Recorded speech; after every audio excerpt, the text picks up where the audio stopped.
It is Tuesday, October 31st, 2023. That's right. It is Halloween. Happy Halloween to everybody out there. Hope everybody was safe trick or treating out there tonight. Webby, any costume for you this year? No, it was a little too cold for us to really dress up. We sit outside and kind of see everybody come up to the house. Yeah, nothing really that I could wear outside the jacket this year. No costume for me either. I was trying to put on a football helmet or something for this pod Uh, tonight, but a little too tight on my head. I was like, it's not worth the headache afterwards. So, but did dress my dog up tonight for a couple hours. He wasn't too thrilled by it, but he went as we found him a costume of his favorite toy, which is a lamb chop. So he was a lamb chop for a little bit. I don't think he minded the costume as much as the hood part. When the yeah, hood went over his ears, he wasn't having that. So yeah.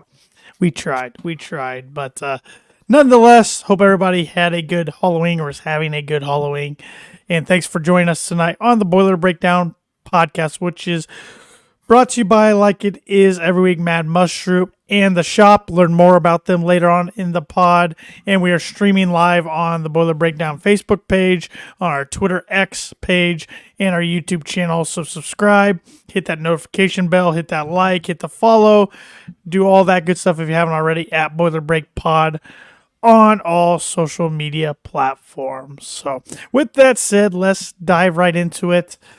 A theme that's become too common this year on the Boiler Breakdown podcast, covering Purdue football losses as the Boilers fell in Lincoln, Nebraska on Saturday to Nebraska in a cold, pretty miserable looking day, 31-14.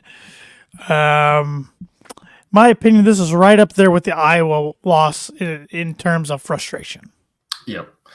It definitely, I mean, not a world beater by any means is Nebraska. Going into it, obviously it was, if this team had any chance of making a bowl, it was going to have to be win out outside of the Michigan game next week. And yeah, it was just frustrating to, coming off a bye, hearing guys get healthy and just to kind of come out and kind of lay an egg, especially on the offensive side. I think defense is playing better. I agree.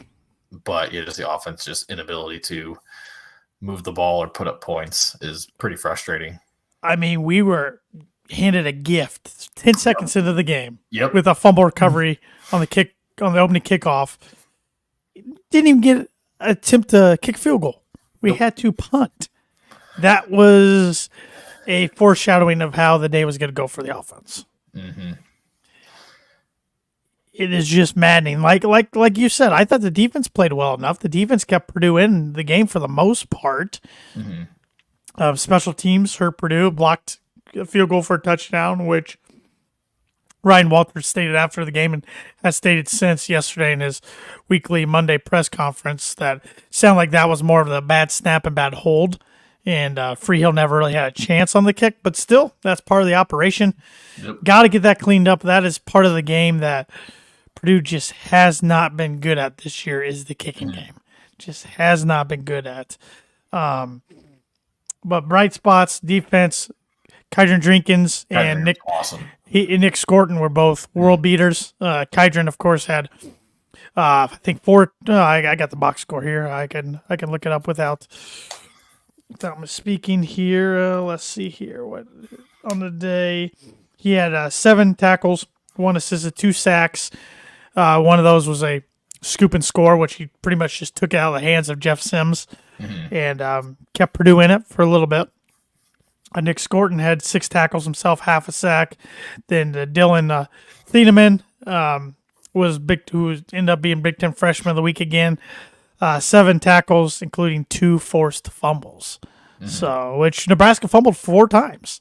Right. I mean, going into it, if you told me Nebraska's going to fumble 4 times, I like Purdue's chances, but then you obviously see the box score, and it's like, wasn't even close.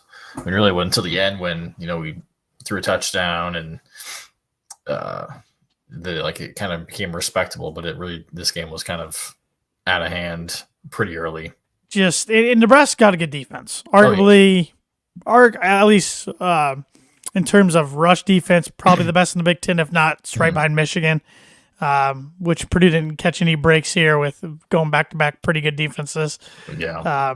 But you look at the box score. I mean, Hudson Card, 16 for 32 attempts for only 100 yards. Mm-hmm. 1 touchdown, 2 interceptions. Definitely wasn't his best day. I mean, the offensive line struggles pretty much every game, but for the most part, I thought they did all right on Saturday. I think, and Ryan Walters spoke about this, I think Hudson needs to trust the process a little bit more out there and have belief that his line's going to block and that his receivers are going to get open.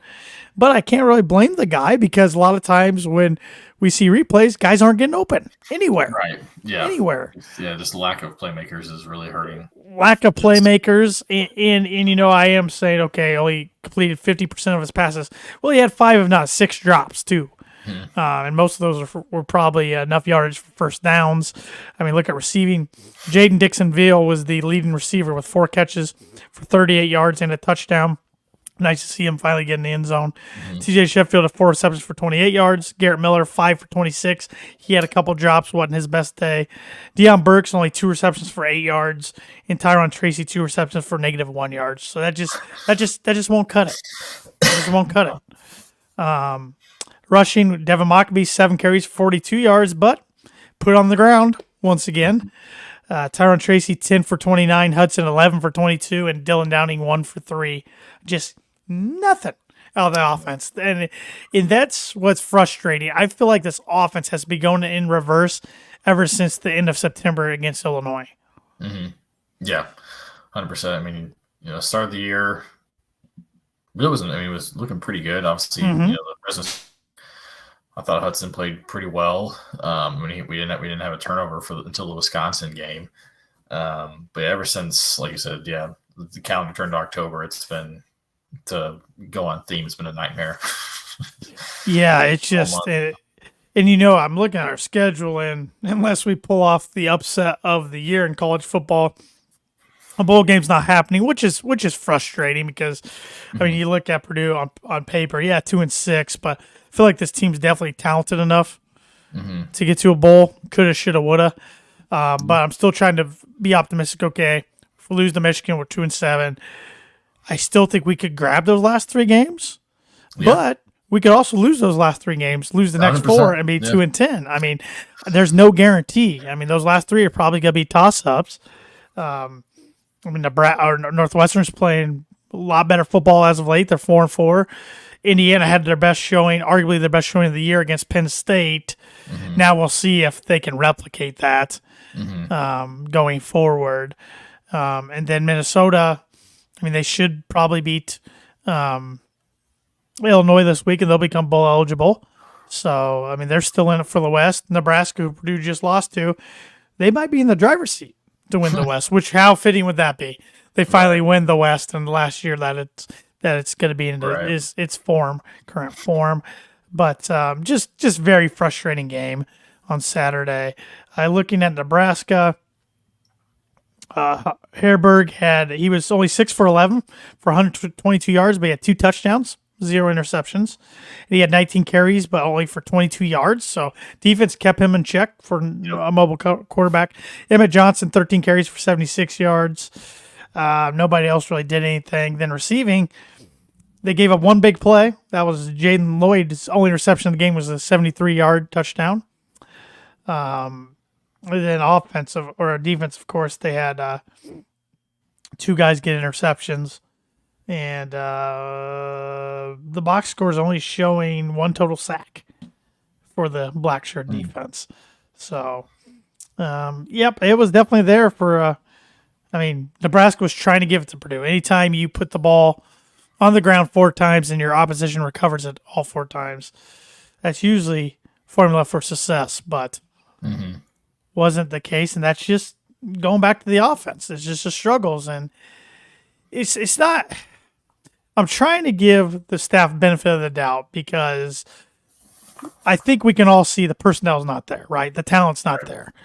But I still feel like, especially on offense, you can get more creative with your scheme, right, to hide some of that. And I feel like Graham Harrell and the offensive staff's not really doing that right now.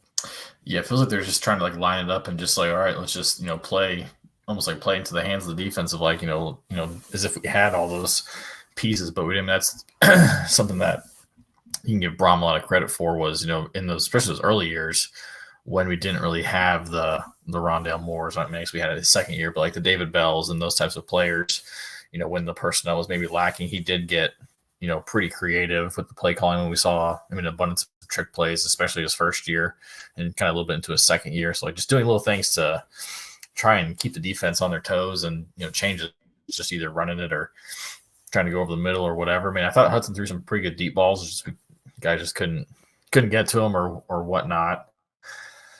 But yeah, it's just that's probably the most frustrating thing is just the lack of creativity and just lack of just overall offense. I mean, obviously when Harrell came in, we got excited because he was going to be $1 million coordinator for Purdue, which was a couple years ago would have been unheard of. I believe he's the first one in program history. Yeah. And then, obviously like the air raid, obviously they said it wasn't going to be just a, throw it 80 times a game, but still you thought, remember watching his Texas Tech teams and all those Mike Leach teams in the past, like it's going to be a fun team to watch. And obviously again, personnel is what it is, but yeah, it's just, I just feel like this offense is just it's worse than stale. Oh yeah. It's putrid right now. Yeah. I mean, September, of course, didn't go according to plan for Purdue, but October was a nightmare. And we knew it was going to be tough with only having 3 games, but it was a nightmare. And now, I mean, you could, if you somehow grab this one Saturday, you could make it a November to remember for sure. Right. But I would still take 3 out of 4 just to get some momentum going into the offseason. Yeah. I mean, it is what it is. Can't get any games back, unfortunately. And injuries keep piling up. OC Brothers out for the year, according to Ryan Walters, and so is Musa, who was questionable going into the Nebraska game and aggravated his injury. So 3 starting linemen out. I mean, tackles so bare at depth right now. But so they're working with what they got. But man, I don't know. I was just real frustrated. I'm still not over the loss Saturday. Just frustrated. I'm probably not as frustrated as I was in the Iowa loss, just because Iowa can't do anything on offense. At least Nebraska can do a little bit. But definitely leaves a sour taste in your mouth. Just how the West is this year. I mean, right. Just a big old cluster, and us as the defending champs, we're not in the mix. So, right. I mean, I think on our previous shows here, I think we both had us going 6-6. So we still could be pretty close to that if some chips fall the Boilers' way. But 4 or 5. I think I said maybe floor is which. I was saying, I think we can be a little better than that. But I'm just hoping for it. I know. I never, I guess, would imagine possibly only 2 wins, but I'm still not gonna compare Ryan Walters and staff to Hazel and company. I'm not gonna do it. I'm not gonna do it. And if you want me to do it, he's already better because he's got 2 wins already first year, and Hazel had 1. So there you go. I'm going to squash that right there. I mean, time will tell. We're going to have to give it some time to sort out. And I know things don't get any easier with the additions of Oregon, Washington, USC, and UCLA. I understand that, but it is what it is. Purdue cannot do anything about that. It's all about the money. It's all about the Big Ten commissioner wanting to do the best thing, or the best thing in interest for the Big Ten. So that's what he did. I mean, I look at it this way. Yes, it's going to be tougher sledding to get 6, 7, 8 wins, 9 wins, whatever it may be. But at the same time, a lot more opportunities for upsets too.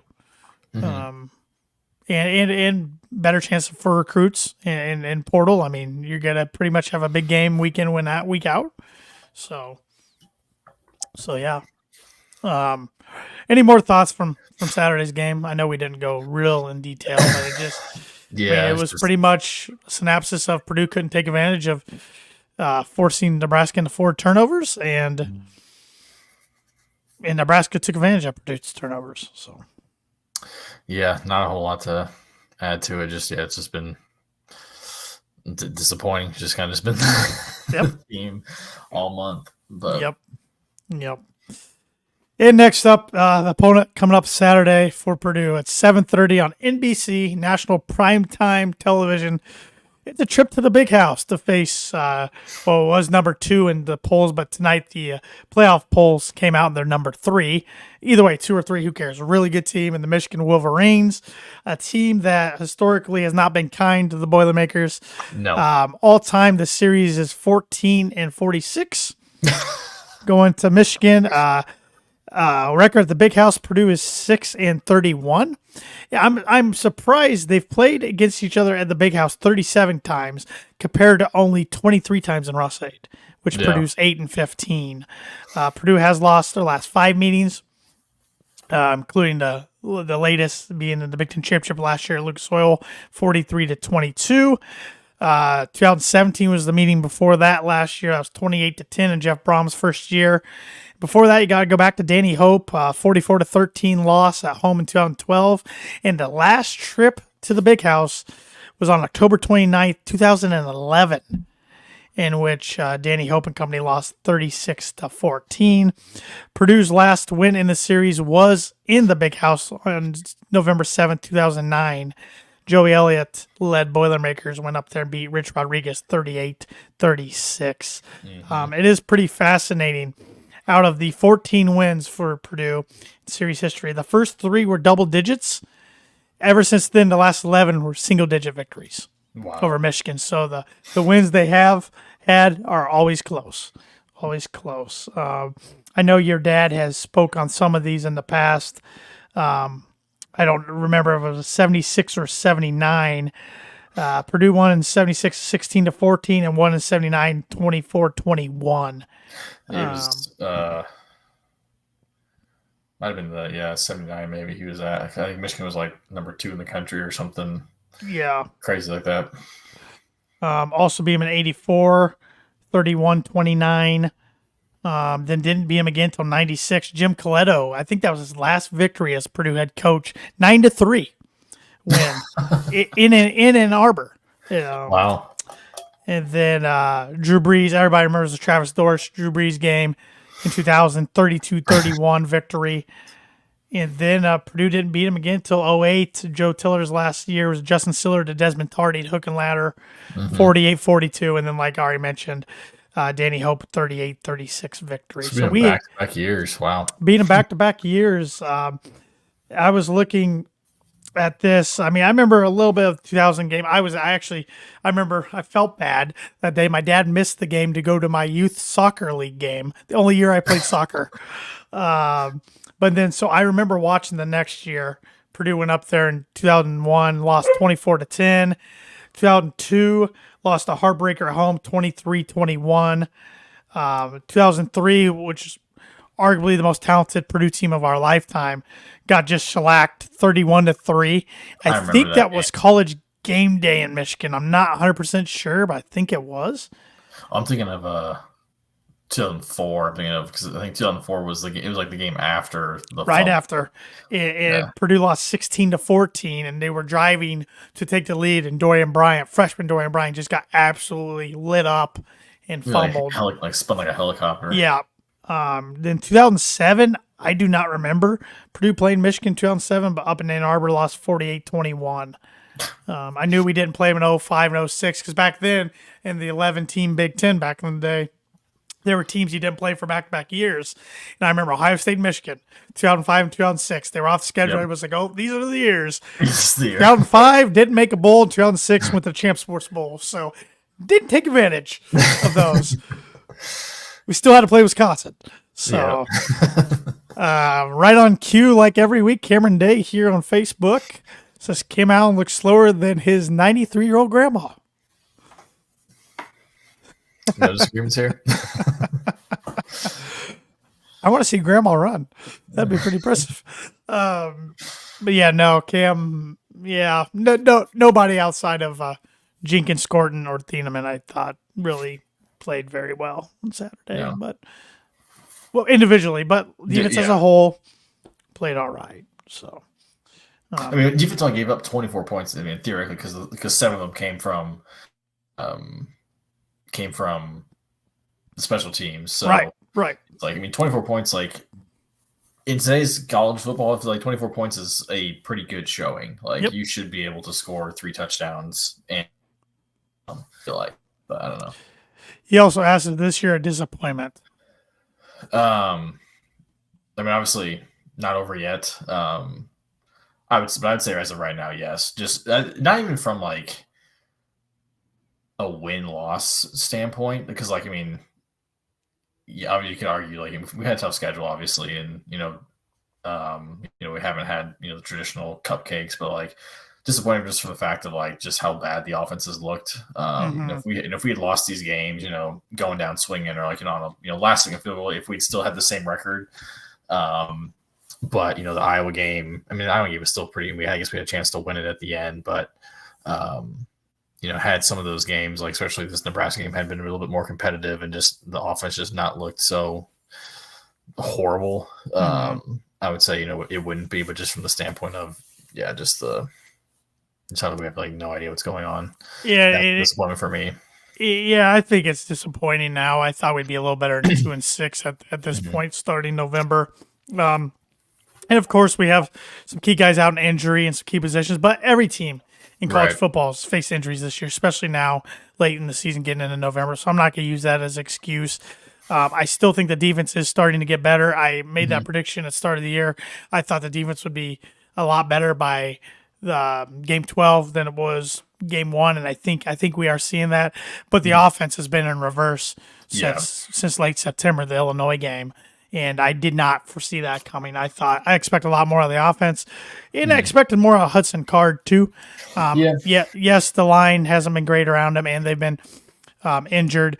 I just figured, I knew we didn't have a Charlie Jones or David Bell or Rondell Moore in the wide receiver room, even though Deion Burks did pretty well week 1.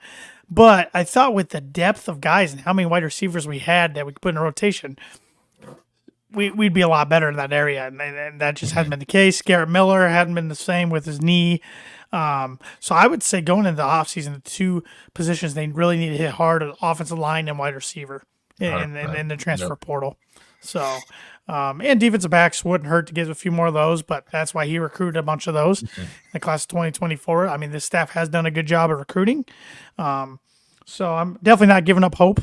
I'm still optimistic. I still think Ryan Walters will end up being a good coach.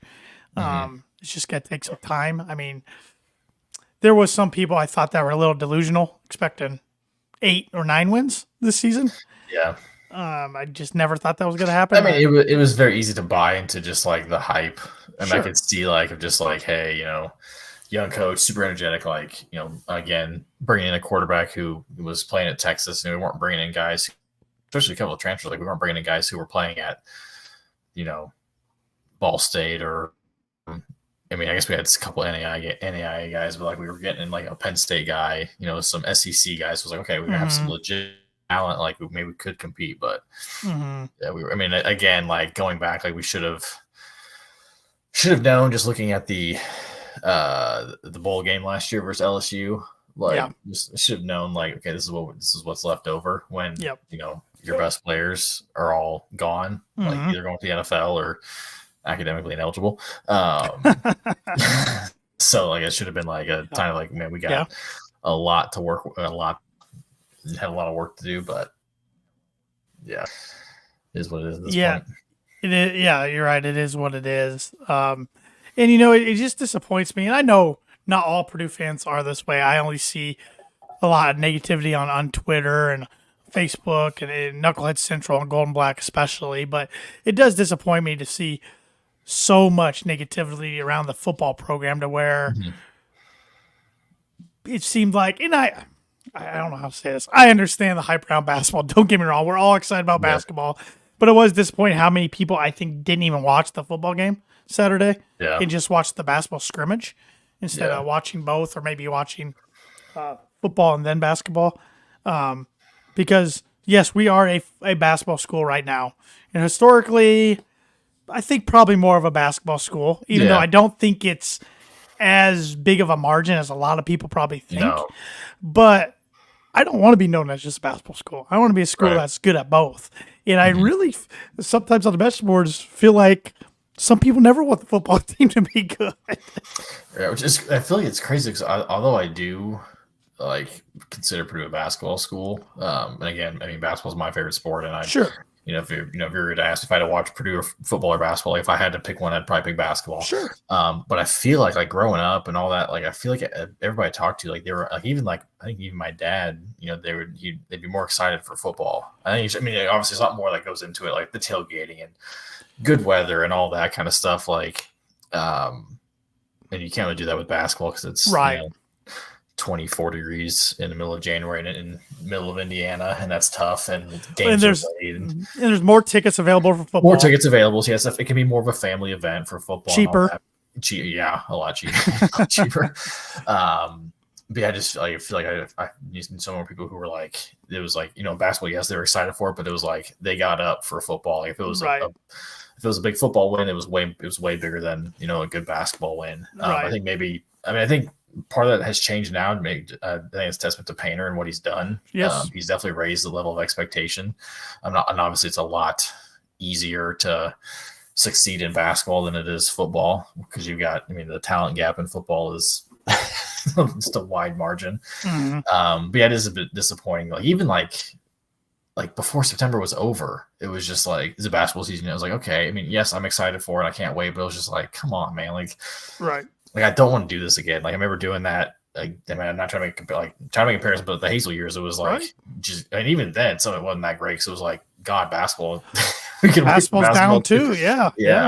But it was just like, God, like I don't want to wish it away because it's just I love it so much. But in the sports have changed so much over the years. Mm-hmm. I mean, it is tougher to be a power in football, I would say, than basketball. And basketball's not easy to be a power. Don't get me wrong, because unfortunately nowadays it doesn't matter what you do during the season until March. It's just because the tournament's that special. But it's where was I going with this? Kind of lost my train of thought. But I don't know. The sports have changed, but yet I just want to be respectable in both. I mean, I don't think it's that hard to ask, that much to ask. Just think back to, again, the Hazel years when it was like when Purdue was the laughing stock of college football. Like it was like they were the butt of all the jokes. Like, and rightfully so. We were awful. Yes. Yeah, it's just like, but then, again, a couple years ago, it was, there was that whole thing of like, if you're number two, you don't want to play. Like, it was just like, even like just that whole stuff, like that was awesome. Like, just the jokes on, Twitter or whatever, like, ranked team coming to Ross Aid, watch out or whatever. Like, that was so much fun, whether or not we won or not. It's just like, it was nice to not be laughed at. Right. And I don't think in today's landscape too, I mean, with college football playoff expanding to 12, I guess never say never. Purdue could absolutely catch lightning bottle one year and make the playoff. But where I was going with this is we'll probably never see that. Right. So expectations for football will never probably be what they are basketball. But I still think Purdue's a good enough program and destination with the right pieces in place to win 7, if not 8 games. It is. I feel like it's so, and I know we've said this before, but I feel like, and I know I've heard like guys like Boiled Sports talk about it. Like, it is like, it's awesome being a Purdue football fan because again, we're not expecting a national championship. No. We're not expecting it's like, if we can win 8 games, 9 games, that is awesome. Like, when we won 9 games, including the Motor City Bowl, like after that, when Music City. Oh, sorry, not Music City. I was like, this is incredible. Like what is this feeling? I felt like, it was a meaningless bowl, but yet it was just like we won. Like again, it was that whole like we just won as many games in one season as the whole Darrell Hazel era. Like it was like that was, and I was just like that season was so fun. And it's like you see it too. Like obviously, like we said, like with football, there's more tickets available, but like it doesn't take much to get people excited to go to a game at Ross Hay. Like if you just, put a good product on the field and don't get embarrassed, like people are going to show up because they just love it so much. So it's like, I think it's that's the fun thing about being a Purdue fan too, is just like, I talked to my wife who's an IU grad and she'll be watching the game and she's like, and she says every time, she's like, I wish, IU football had a better following because like you turn on the game and there's nobody there. She loved going to games as a student, but like there's just nobody, like they don't get the support that, a lot like a school like Purdue does, where people just show up because they care so much. So right. So I guess long-winded, like Yeah, we will have our grievances. We Oh will yeah, we will vent and complain. But if you're looking for a negative Purdue podcast, this isn't the one for you. you, We're more times than not going to be pretty positive. So, all right, going back to the Michigan game a little more. Looking at Michigan stats, JJ McCarthy is the best quarterback Purdue has played this season or will play this season. He's probably the Heisman frontrunner right now. If you had to ask me, I mean his completion numbers are insane. Let's see, he's 132 for 169 for 1,799 yards, 18 touchdowns, only 3 interceptions. Has been sacked only 8 times. But Purdue gets to the quarterback about as well as anybody in the Big Ten. mm-hmm.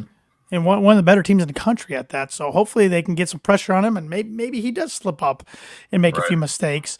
I forgot Michigan's backup is IU transfer Jack Tuttle. Is he really? Mm-hmm. God, get him in the game. I forgot he's 15 for 17 on the year, 1 touchdown, 0 interceptions. Wow. But then you got the two-headed monster at running back, Blake Corum, one of the best running backs in the nation. 111 carries for 605 yards, 13 touchdowns.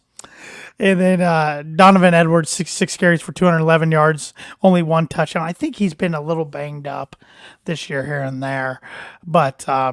When receiving, they got a whole bunch of guys, but Roman Wilson leads the way, 27 receptions, 446 yards, 10 touchdowns. Their next closest in touchdowns is their tight end, Colston Loveland. He's got 23 receptions for 364 yards and 4 touchdowns. So those are the guys to look out for. And their defense is really, really good. So have they still not let an opponent be like first and goal, like 10 yards? Nope, Indiana broke that. Okay. And then, yeah, I forget who they played after that, but still not many. Still not many. And another thing that is not good for Purdue is they have 21 sacks on the year. Oh God. Yeah, interceptions, they have 11. Trying to think total yards given up this year. That can't. That's interception yardage. I was like, that can't be right. Let's see if I can find. Yeah, let's go team stats here. I was still under players. Defense. Well, these are all offensive stats, so this is not helping me. Cool, ESPN. Don't give me any defensive stats here. Here we go. Nope, it's still offensive stats. Offensively, though, why we're there, they average 421.6 yards per game. Yeah, it's not giving me any defensive statistics, and I'm not seeing anywhere where. But their defense is really good. I think it's probably the best Purdue's played all year. They only average 24 penalty yards per game. They have 23 penalties total on the season for 198 yards. Turnover ratio of 9. They fumbled 6 times on the season, only lost 1 fumble. So they don't give you many chances. No. And I think honestly, and this point spread is 32.5 as of now, which is the highest of any Purdue game I could find dating back to the mid 90s. Which is crazy. I mean, that we've never seen a point spread like this. I thought for sure Darrell Hazel one would be higher, but no. And they were about similar to this against Indiana. I think it was 34. That's just how good Michigan is. I think for Purdue to have any sort of chance, they have to jump out to like a 10-0 or 14-0 lead early. Somehow punch them in the face and see if you can hang on for dear life. Yep. Like you have to play perfect game. Like you can't turn the ball over. You can't give up the big play like we've seen Iowa and Nebraska. You can't give up those home run plays that just take the air out of take the wind out of your sails. Like you said, we got to jump out to an early lead and just hold on. Just hold on. I mean, can. Throw everything at them. Get creative. Do a reverse kick return. Do a flea flicker on off. Just everything you got, throw it at them. See, I mean, Jeff Braun did in the Big Ten championship last year, and that's why Purdue was competitive 2.5 quarters in that game. Yeah. Now, granted, I know Purdue had a lot more NFL talent on the offense side of the ball, so yeah. I do like it's at night game. I mean, if we're gonna go down, go down on national television at night. We've never seen a night game at the Big House for Purdue. So this is, I mean, when going back to we've talked about this already this year. Like the question was, when was the last time we had a road night game? Well, we got one. Like, we'll answer it. I mean, we got one. Yeah, We got one. It's big boy football here on NBC. And which programming? No, NBC next week at 3:30 against Minnesota, which really surprised me. But I think we're getting into the point of the schedule where teams have to hit a certain number of games for Big Ten Network and Peacock.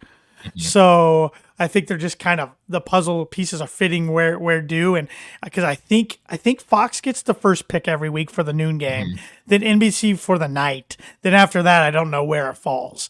Because I kind of was surprised. There were some other games I'm like, I'm surprised that wasn't the 3:30 NBC game. I'm not complaining because I like 3:30 games and might as well be on NBC, but it's just kind of strange because Purdue will most likely not be playing with any sort of bowl eligibility on the line. But Minnesota, on the other hand, could be 6 wins already and still playing for the West. So I guess that's there. But on top of the 32.5 point spread, Michigan's coming off a bye. So they got 2 weeks to prepare for this game.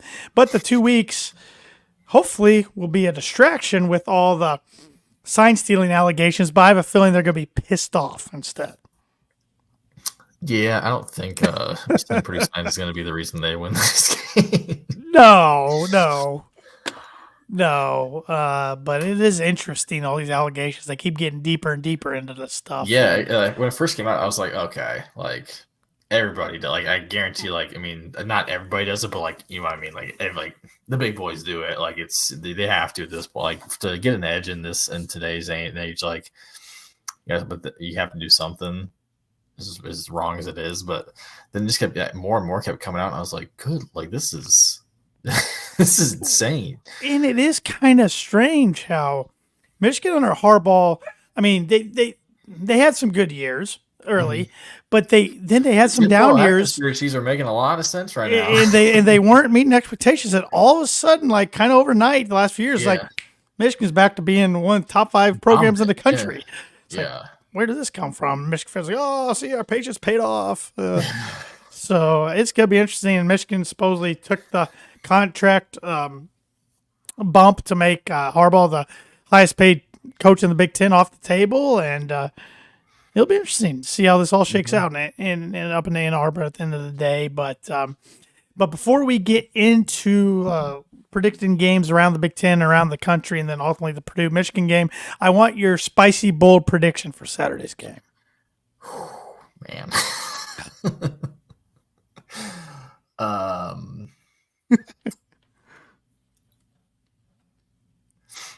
Purdue's winning at halftime. I did that for Ohio State. It didn't turn out well, but... Ooh, I don't know what to do with myself if Purdue's win at halftime. We're going to have to get a bag, like give a Sheldon Cooper off Big Bang Theory. I like it. That's spicy. I like that. Spicy. I mean, I was thinking, just Purdue making a field goal. I don't think Purdue will get shut out. I think Purdue will score. Yeah. I will go along those lines with you, but I will say Purdue will score first in the game. That's my. I was going to say something like that. I was like, it's not probably spicy enough, but hey, when you're a 32.5 point underdog, any lead will take it. So Purdue will score first. I'm not even saying if it's going to be a field goal or a touchdown or a safety. Purdue scores first. So let's look at games around the Big Ten. We got a full slate this weekend. Got Wisconsin 5-3 at 2-6 Indiana. This game's at noon on Big Ten Network. Wisconsin's a 9.5 point favorite. So if Indiana wants to make a bowl, it has to start Saturday and they have to win out. Yeah, I mean their schedule's somewhat, pretty favorable. Kind of like Purdue, and they have Wisconsin at home. They play at Illinois, who's struggled. Home against Michigan State, and then us. So it's like, it's possible. I think Wisconsin wins. You do wonder how Indiana responds. What they got blown out by Michigan, and then they followed up with a against Penn State. It did look like, I mean, I know we weren't watching it, but it looked like some of their touchdowns, Penn State just completely just blew their coverage like in the most horrendous way, to where guys just into the end zone for 80 yards. But they hung in there on the road too. So a hostile environment. And a hostile environment to do. But I think Wisconsin, I think they cover not much. I think it could be like it's between 10 to 14. Yeah, I like that. I think at the end of the day, Braylon Allen and that rushing attack be a little too much. I think Locke will still be the quarterback. I don't think Tanner Mordecai's back and ready just yet, but he might be in the next coming weeks. Number 1 in the country, Ohio State 8-0 at 6-2 Rutgers. Yes, Rutgers are bowl eligible already. 18.5-point favorites for the Buckeyes. I think they cover that I say they win this game by about 21. I'd agree. Do you think Shiano's up for Coach of the Year? He better be, if not. But it is hard when you have 2 other teams undefeated in the conference. But I think I had Rutgers winning 3, maybe 4 games, and they've already won 6. It's the same like thought process. Like if Purdue wins the Big Ten this year, do you give Matt Painter Big Ten Coach of the Year? It's like I wouldn't, because he's like he met expectation. This last year, I think he should have got it. Got screwed out of it, but. I feel like when it's like this Penn State, Ohio State, Michigan, I feel like if those guys went, it's like, okay, you're supposed we all knew that, but I feel like he's done a hell of a job this year at Rutgers. Yes, he has. He's chopping that wood, as he likes to say. Nebraska 5-3, 3-point favorites on the road at Spartan Stadium. 2-6 Michigan State, who like Indiana, like Purdue. If they want to go bowling, they have to win out. I like the Huskers here to become bowl eligible. I'm with you. And they control their own destiny, I believe, in the West, if I'm not mistaken. Illinois 3-5 at 5-3 Minnesota. Fleck and the boys are 1.5-point favorites, so pretty close point spread here. Minnesota's not good offensively, but they're pretty good defensively. Mm-hmm. I think they win a very low-scoring, boring game and become bowl eligible. I'm going with the Illini. Just make it different. Right. I hope you're right. I heard your other podcast and our friend said Bielema's got an incredible record against Minnesota. Yeah. So maybe it's just something in that he's something in the water there. Bird against Boat Boy. Should be fun. Number 11, Penn State 7-1 at a reeling 5-3 Maryland team that's lost 3 straight after looking really good. Penn State's a 10-point favorite. I think this will be a good game, but I think the Nittany Lions are just too talented. I think they let another team hang with them like they did Indiana. And then 6-2 Iowa at, like I said, surprising 4-4 Northwestern. Iowa's a 5-point favorite. Brian Ferentz in the news this week that he's not coming back. Mm-hmm. I got to wonder if Kirk's going to end up retiring. But either way, kudos to Brian for not making his dad do something you could tell he really didn't want to do. You were talking about Coach of the Year. You can make a case for Northwestern's interim coach because that team has nothing. They were a mess, and I thought they're going to win 1 or 2 games, and they're already at 4, and bowl eligibility is not out of the question. Nope. And I think they get one step closer. I think they beat Iowa this week. I was going to say I think Northwestern gets this. Which, our game in Evanston is not that guaranteed win. Not that any road game in college football should be, but it was looking pretty good about 3 weeks ago. Yeah. If we go back in time. Couple top 25 games. Number 23, Kansas State. 4-point dog at number 7, Texas. Texas 4-point favorite. I'm going to hook them. I think so, too. Their quarterback, his name's escaping me. Now I got to look it up because he's back up. Quinn Ewers is hurt. Malik Murphy didn't play too bad in his first action as a starter against BYU, and they rolled BYU. So, I'm going hook 'em too. I think that's the Big 12's best chance to get a team in the playoffs since Oklahoma fell at the Rock Chalk Jayhawk, who is a legit good football team now. Yeah. Let's see here. Texas A&M 5-3 at number 10, 7-1 Ole Miss, who is a 3-point favorite. Lane train, baby. Yep, I think Lane Kiffin gets it done. Jimbo falls to 5-4, which is inexcusable to be getting paid $100 million. Yeah. Number 15, Notre Dame 7-2 at 4-4 Clemson, who is not playing well this year. Notre Dame's a 3-point favorite. This game's at noon, which is weird. This game's usually like a night game. Right. Dabo's in the news for going off on a fan, which I don't really blame Honestly, him. good for him. Yeah, their fans are a little nuts. I think it's close, but I think Notre Dame pulls this one out. I guess I got burned by saying Notre Dame's going to roll Ohio State early in the year. I think they roll Clemson. I mean, they're coming off a really good win. I mean, a dominant win over Pitt last weekend. Killed them. My gosh. Yeah. It's not that hard, Jeffrey. I was going to laugh because I saw when the college football playoffs texted our group about it, and like the preview of the text just showed it, and I didn't see Louisville in like the realm. I was like, how did I even do it? I opened up, I was like, oh, they're 13. Yeah, like, never mind. Yeah, they're 13. Whoops. Yeah. Whoops. Yeah. Could you imagine though? Like I know LSU and Notre Dame 14-50. Could you imagine them getting placed in the bowl game? Brian Kelly versus Notre Dame. Oh, the storylines. A few others around here. How about Air Force? Kind of bummed they were 25th in the playoffs because I know in AP they were up to 17th. Yeah. But they take on 2-6 Army, Commander Trophy, or Commander in Chief Trophy, I believe it's called, between them, Army and Navy. Air Force 18.5 point favorites. They are the best college football team in Colorado. Give me the Falcons. Give me the Falcons. Bedlam. Probably the last year for this game, at least for a while, unfortunately. Number 9, 7-1 Oklahoma at number 22, 6-2 Oklahoma State. Oklahoma is a 5.5 point favorite on the road in Stillwater.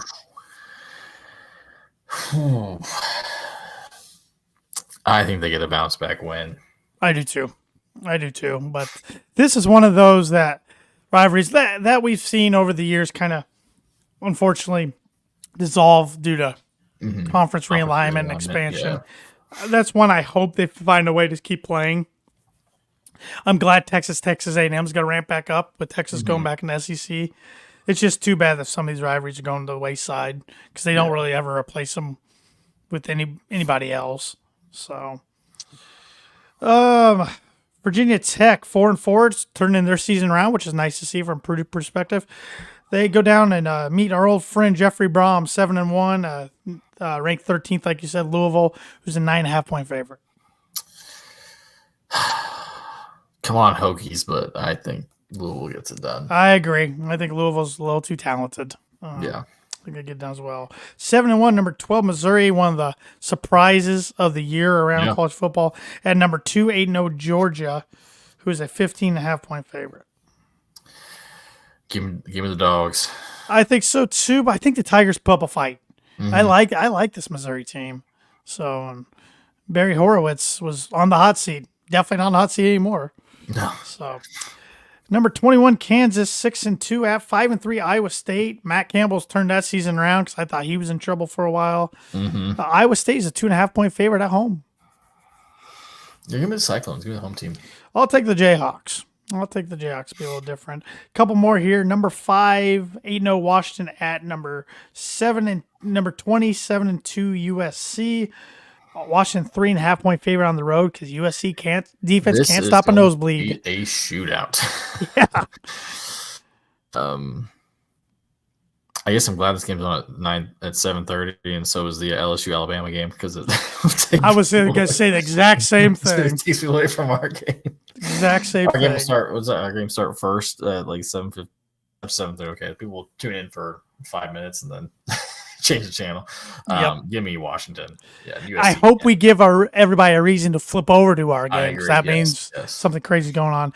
I am taking Washington in this game. A college game day, game of the weekend, number 14, 6-2 LSU at number 8, 7-1 Alabama, who is a 3-point favorite. I think Bama gets it done and gets revenge on their loss in Baton Rouge last year. I do too. I hate the fact that, it takes a special person to make me like openly root for Alabama, and Brian Kelly is that Brian special Kelly person. does that. That's what he does to people. That's what he does. Two more here. Number 16, Oregon State, 6-2. That is a Purdue opponent next year in Corvallis. Traveling to Boulder, Colorado to take on the 4-4 Fighting Dion Prime Times. Oregon State's 13.5-point favorite. Give me the Beavers. Yeah, I think they cover. Except Dion had a big pep talk with his linemen yesterday and said now they are more ready to go now than they ever were this year. After he said, we're getting all new linemen. Yeah. That works. Yep. If I was one lineman, I'm not blocking for your son anymore. Not that we're doing a good job anyways, but I'm not blocking for your son anymore. And lastly, future Big Ten member number 19, 6-2 UCLA at surprising 5-3 Arizona. UCLA is a 2.5-point favorite. Yeah, give me UCLA. I'll take the Wildcats. There you go. Why not? Why not? They are. I've watched them a little bit this year. Pac-12 is awesome. It's awesome football conference this year. It's too bad for them that they didn't take the TV deal from the networks when they were offered. But so be it. So speaking of UCLA, this is changing gears to basketball. I saw a tweet when they plays their exhibition game or whatever. I think it's the first game they're going to play without Tiger Campbell since like 2018. It's over like 2,000 days. Unbelievable. One of those guys that was there for a decade, literally. Yeah. And now Purdue, Michigan score prediction: 32.5-point spreads, 7:30 NBC. 8-0 Michigan against 6 or 2. I wish it was 6-2. 2-6 Purdue. Over under 50.5. Before I make my prediction, my hope is Purdue fights their ass off and is competitive. I don't want it to be, even Ohio State, it was ugly, but they still fought for a little bit. It just didn't help miss a field goal after field goal. You could argue like the end they were putting the scrubs in. Right.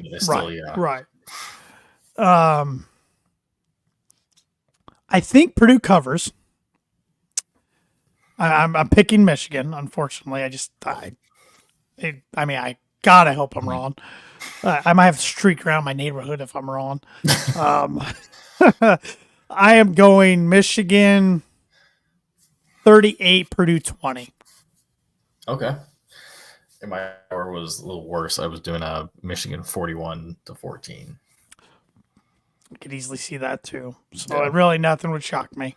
Yeah. Nothing would shock me. A 56-0 wouldn't shock me, to be honest. I hope it's not that. But I know I'm a sicko when I shouldn't be excited for this game at all. And I'm still excited. I'm going to be excited all day Saturday to watch the game Saturday night. I know I have problems. But that's why we're here. That's why we do this. For the podcast, Flipping gears for a little bit as we get ready to wrap this up. Purdue basketball team season technically got underway in an unofficial exhibition, if you will, for a good cause, for charity, that for the tornado victims and all the tornado damage that happened in Arkansas this past year. So they went down to Fayetteville and played at Arkansas in front of a sold-out crowd on Saturday. Came up short, lost to the Razorbacks in overtime. But hearing Matt Painter on John Rothstein's podcast today, and then hearing him on the first Matt Painter show yesterday, he thinks there's a lot of positives to come out of Saturday. So what I like about it, which I didn't realize till looking at the schedule today, we don't have a true non-conference road game. Yeah, all the tough teams we play are either we have them at Mackey or it's a neutral site, whether we have Maui or we have Arizona at Gainbridge Fieldhouse in Indy. And Alabama up in Toronto. I forgot about that one, yep.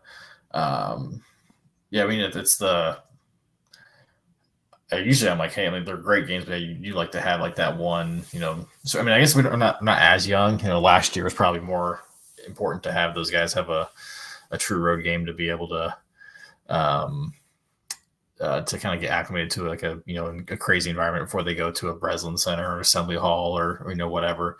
But yeah, that crowd, that's from all what it sounded like, that crowd on Saturday was insane. So it's pretty awesome that they got kind of got a taste of the road life against a good team. Musselman's a good coach and an athletic team too. That was probably one of the more athletic teams we face all season. Yeah, absolutely. I'm trying to find if I can find a box score anywhere for this game. I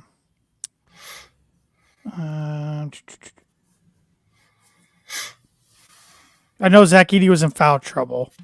Yeah, I think he only played 20 minutes in regulation. I think he played 24 minutes total, so but 20 in regulation. So the fact that, went to overtime with our best player, reigning National Player of the Year, only playing half the game, that gives me confidence that, TKR and the boys can kind of hold down the fort while if Edey does have to sit for whatever reason.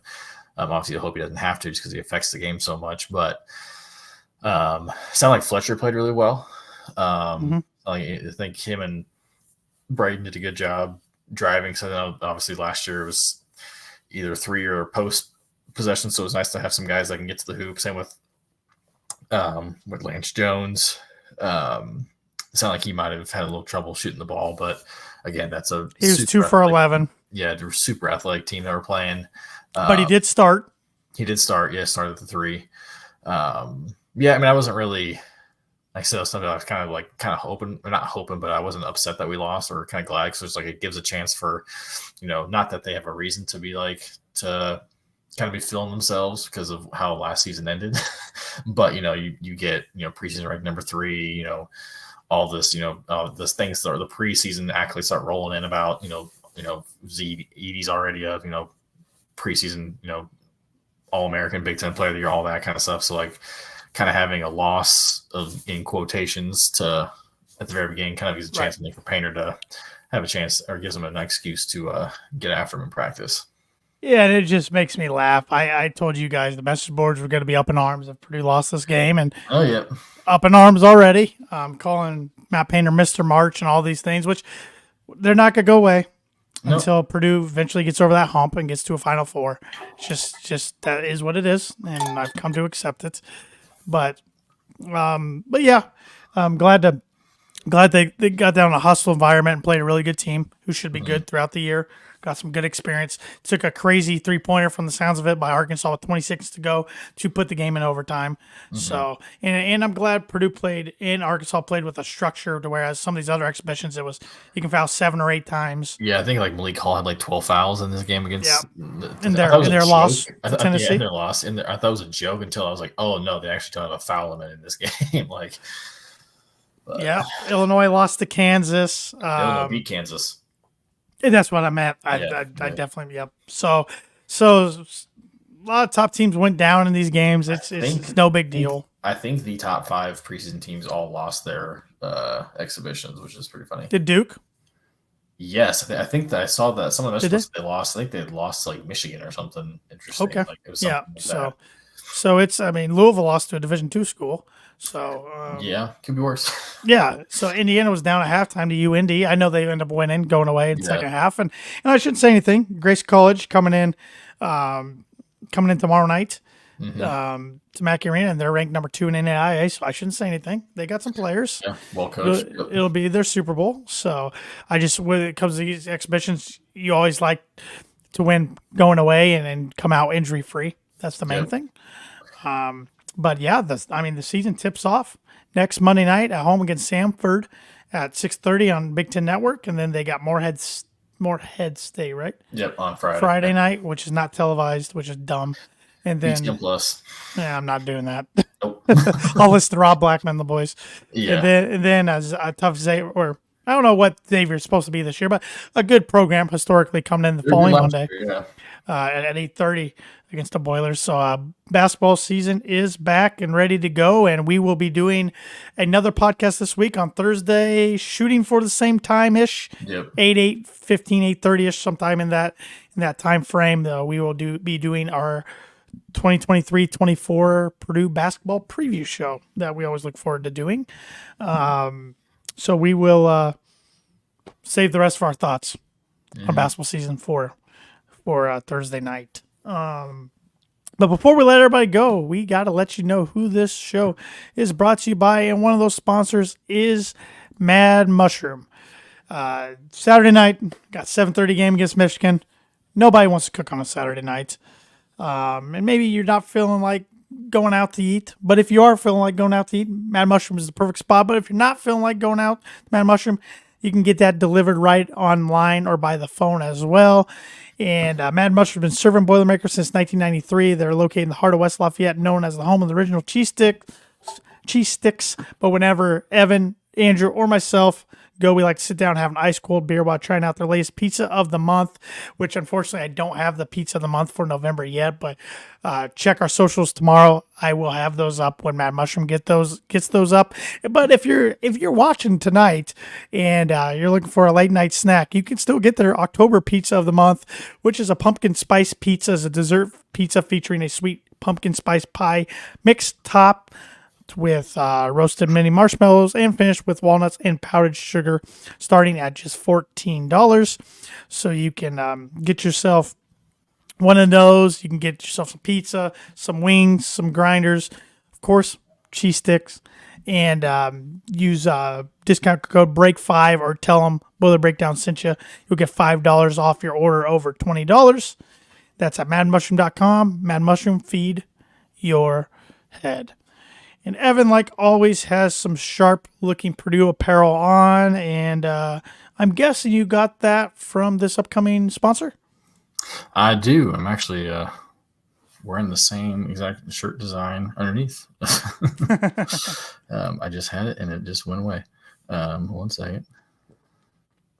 We're brought to you by The Shop. The Shop has been making hometown apparel since 2011. Started out in their humble beginnings in a garage, worked their way up to now too. They've got 2 brick and mortar stores. You can also find them online at theshopindy.com. You can find them in person at Indianapolis in the Broad Ripple area, but also they have one location in Carmel. They make comfortable shirts, some of the best comfortable, best shirts I own. I love the sweatshirt, super comfy, fits really well.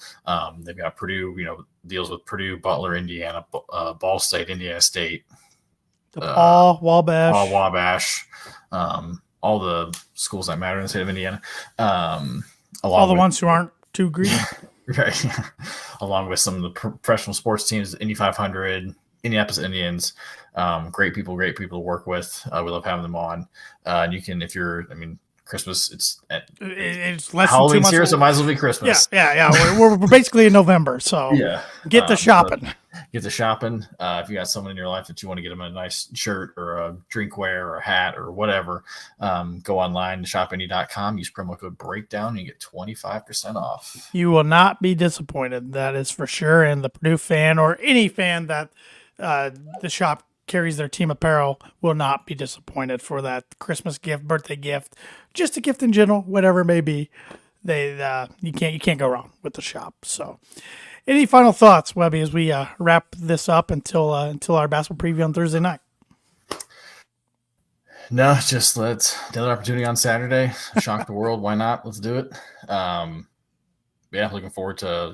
It's always a fun time of year when basketball and football overlap for the short period that it does. So exciting time. Let's boiler up, hammer down, shock the world, and beat the Wolverines. Boiler up.